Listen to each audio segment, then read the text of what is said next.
29 फरवरी विज्ञान का पेपर देने वाले छात्र क्लास 10th के यूपी बोर्ड एग्जाम 2024 29 फरवरी क्लास 10th साइंस का जो पेपर देने वाले हैं वो इन सभी प्रश्नों को तुरंत इमीडिएटली तैयार कर लें, क्योंकि ये क्वेश्चन बोर्ड एग्जाम 2024 की दृष्टि से बहुत ही इंपॉर्टेंट है।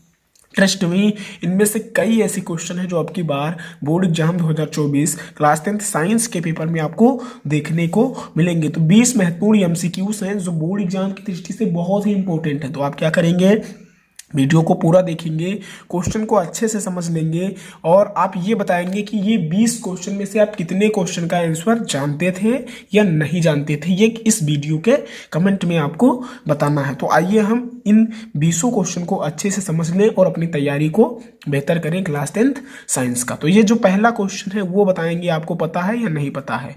कार्बन मोनोऑक्साइड की क्लोरीन के साथ अपक्रिया द्वारा कार्बोनिल क्लोराइड का बनना उदाहरण है, क्या है? कार्बन मोनोऑक्साइड की क्लोरीन के साथ अपक्रिया द्वारा कार्बोनिल क्लोराइड का बनना उदाहरण किसका है? ए नंबर वियोजन अपक्रिया का, बी नंबर विस्थापन अपक्रिया का, और सी नंबर संयोजन अपक्रिया का, और डी नंबर अपघटन अपक्रिया का। तो कार्बन मोनोऑक्साइड की क्लोरीन के साथ जो अपक्रिया है उसके द्वारा कार्बोनिल क्लोराइड का जो बनना है वो संयोजन अपक्रिया है। संयोजन का क्या मतलब होता है? जिसमें योग होता है, जिसमें दो अभिकारक मिलकर उत्पाद का निर्माण करते हैं।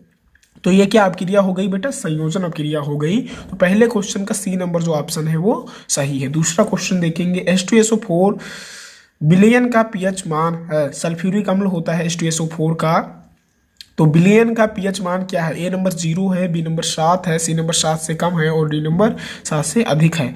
तो H2SO4 क्योंकि अम्ल है तो अम्ल का पीएच मान जो है वो 7 से कम होता है, तो सी नंबर जो ऑप्शन है वो सही होगा। अगर यहीं पे NaOH होता, क्षार होता, तो क्षार का 7 से अधिक हो जाता। अगर कोई उदासीन होता तो 0 हो जाता।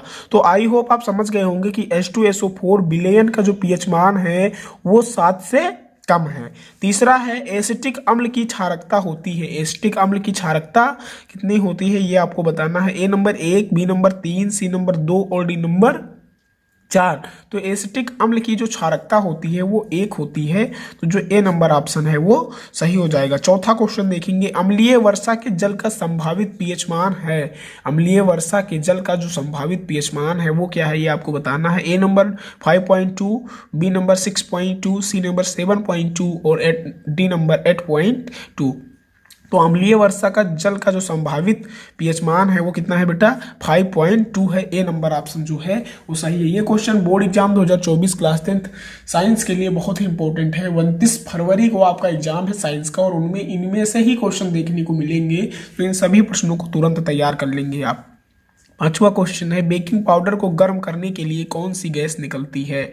ए number CO, B number CO2, C number Na2CO3, D number O2। तो बेकिंग पाउडर को जब गर्म करते हैं तो Na2CO3 हमें गैस जो है वो निकलती है, तो सी नंबर ऑप्शन जो है वो सही हो जाएगा। कैल्शियम फास्फेट का सूत्र है, A number CaPO3 2, B number CaPO4, C number Ca3PO4 2 और डी CaP2O4। तो इसका जो सही सूत्र है कैल्शियम फास्फेट का वो Ca3PO4 और 2 है, तो ये जो सी नंबर ऑप्शन है वो सही हो जाएगा। अगला क्वेश्चन 7 नंबर है, निम्न में से कौन सी धातु अम्ल से हाइड्रोजन विस्थापित नहीं करती है? तो A number Mg, B number Fe, C number Cu और डी नंबर Zn।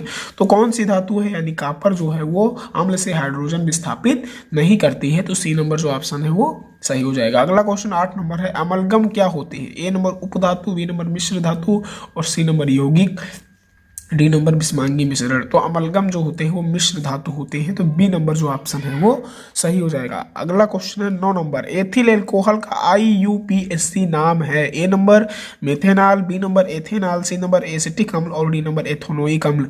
तो एथिल एल्कोहल का IUPAC नाम क्या है बेटा? एथेनॉल है, तो बी नंबर जो ऑप्शन है वो सही है। 10वां क्वेश्चन है, कार्बन परमाणु की संयोजकता होती है। A number 2, B number 3, C number 4 और डी नंबर 5। तो कार्बन परमाणु की जो संयोजकता होती है वो कितनी होती है? 4 होती है। नेक्स्ट क्वेश्चन हम अगले देखते हैं। 11 नंबर क्वेश्चन है स्वापोषी पोषण के लिए आवश्यक है। A number CO2, B number सूर्य का प्रकाश, C number chlorophyll, D number उपयोग सभी। जैसा कि आप सभी जानते हैं स्वापोषी पोषण अपने लिए भोजन स्वयं बनाते हैं तो उनके लिए कार्बन डाइऑक्साइड, सूर्य का प्रकाश, क्लोरोफिल और ये सभी चीज़ें उपयुक्त हैं। तो उपरोक्त सभी चीज़ें जो हैं वो डी नंबर ऑप्शन हो जाएगा। 12 नंबर है यकृत स्रावित करता है। ए नंबर लार, बी नंबर अग्नाशय रस, सी नंबर जठर रस और डी नंबर पित्त रस। तो यकृत जो है वो पित्तरस को स्रावित करता है, तो डी नंबर जो ऑप्शन है वो सही हो जाएगा। 13 नंबर क्वेश्चन है कोशिकीय प्रक्रमों में ऊर्जा मुद्रा है। A number mitochondria, B number ATP, C number glucose और D number pyruvate.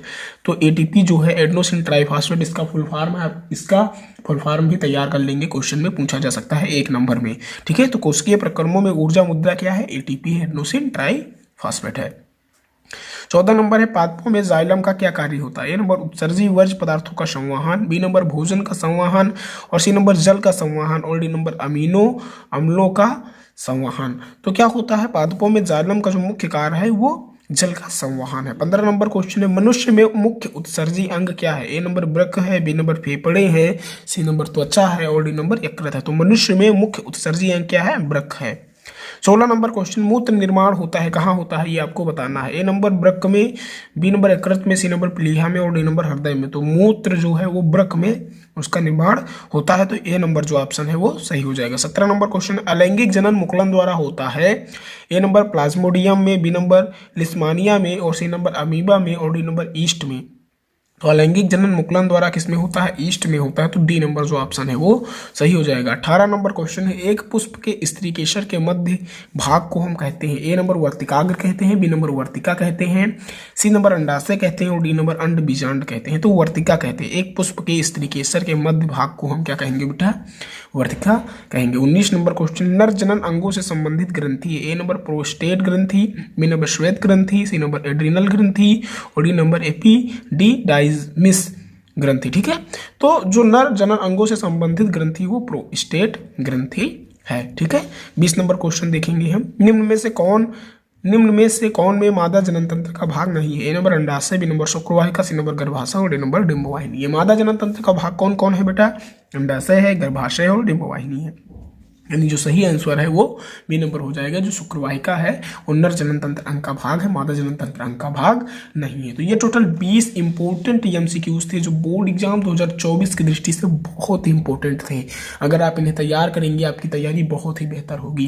कुशांक online classes लगातार आपकी वीडियो दे रहा है बोर्ड एग्जाम 2024 की तैयारी के लिए। अगर आपने अभी तक चैनल सब्सक्राइब नहीं किया है तो तुरंत चैनल को सब्सक्राइब कर लें, बेल आइकन को प्रेस कर दें और आने वाली हर वीडियो को देखें और अपनी तैयारी को बेहतर करें। साथ ही कमेंट में बताएंगे कि ये वीडियो आपको कैसी लगी, अच्छी लगी तो एक फेवर देंगे, कमेंट करेंगे और बताएंगे कि ये वीडियो कैसी है। अच्छी है तो दोस्तों के साथ भी शेयर करें और अपनी तैयारी को बेहतर करने के लिए कुशांक ऑनलाइन क्लासेस के साथ हमेशा जुड़े रहें। तो फिर मिलते हैं अगले वीडियो में, तब तक के लिए धन्यवाद।